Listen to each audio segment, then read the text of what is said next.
When she climbed the narrow stairway, she could smell burnt carpet.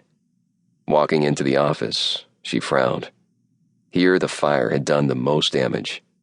She could actually see through the roof, and the water damage to the floor was pretty bad. Turning down a long hallway, she walked towards what would be her home.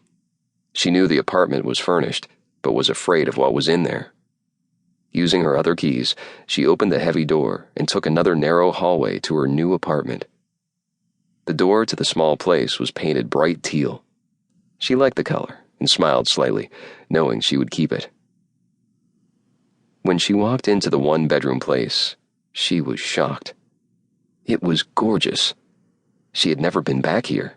When they had visited 8 years ago, they had stayed in the front building. Her Aunt Karen had lived here and had run the club since the early 80s. She had been the wild child, though she had always been accepted in the family. Where Julie had been soft-spoken and very modest in her appearance, Karen had been her complete opposite. Even though their faces matched perfectly, the twins had chosen completely different attitudes and lifestyles. She walked into the apartment and noticed the flowered colonial furniture. Karen's clothing style had always been dark, but her apartment reflected a more feminine side.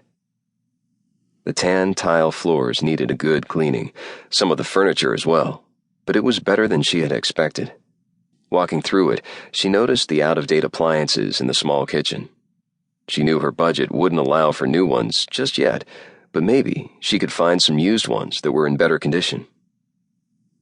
Walking to the back, she noticed the bathroom needed some work as well.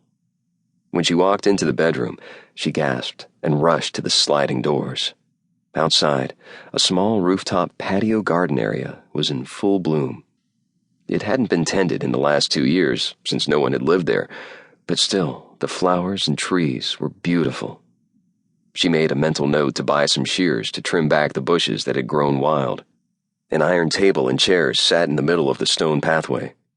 On either side of the back alley garden were low brick walls, which helped keep the secret patio hidden. It was a small slice of heaven in the middle of grunge.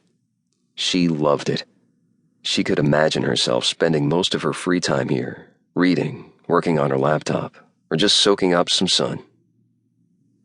Walking back in, she noticed the bedroom for the first time. A large 4-poster bed sat in the middle of the room.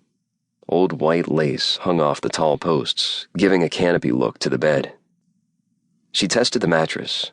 It was soft and would be comfortable enough. Lying back on it, she closed her eyes for a moment. She could do this. She was only 22, but the business classes she had taken while waiting tables would serve her well.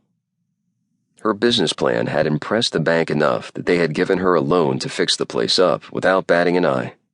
Now, all she had to do was get her hands a little dirty and get started. Her brothers were going to be there first thing tomorrow morning, but she just couldn't wait to get started. Heading back out to her car, she grabbed her bags and carried them through the side gate and walked up the outer stone steps to her new apartment. Changing out of her clean clothes, she pulled on a pair of old jeans and an old t-shirt. Tying her long dark hair back with a bandana, she pulled out a box of cleaning supplies from her car and got to work downstairs. The office would have to wait for her brothers to arrive, since it would have to be gutted and someone would have to climb up on the roof to patch the holes.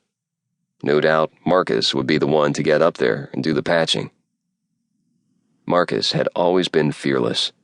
When she first arrived at the Grayton place 15 years ago, she had never imagined having 3 brothers and a sister to grow up with.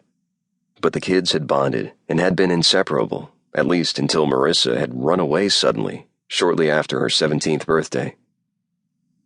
Cassey frowned as she started to clean, thinking about her sister.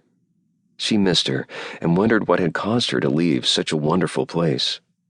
Whatever it had been, she hadn't confided in her, and that hurt worse than any beating she had ever received from her real parents.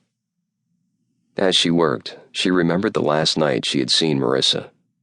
They had walked down to the lake and had gone swimming, something they had done since bonding the first summer they had lived in the house on the hill with the Graytons. "Do you believe in fate?" Marissa asked as she floated in the cool water, looking up at the dying light.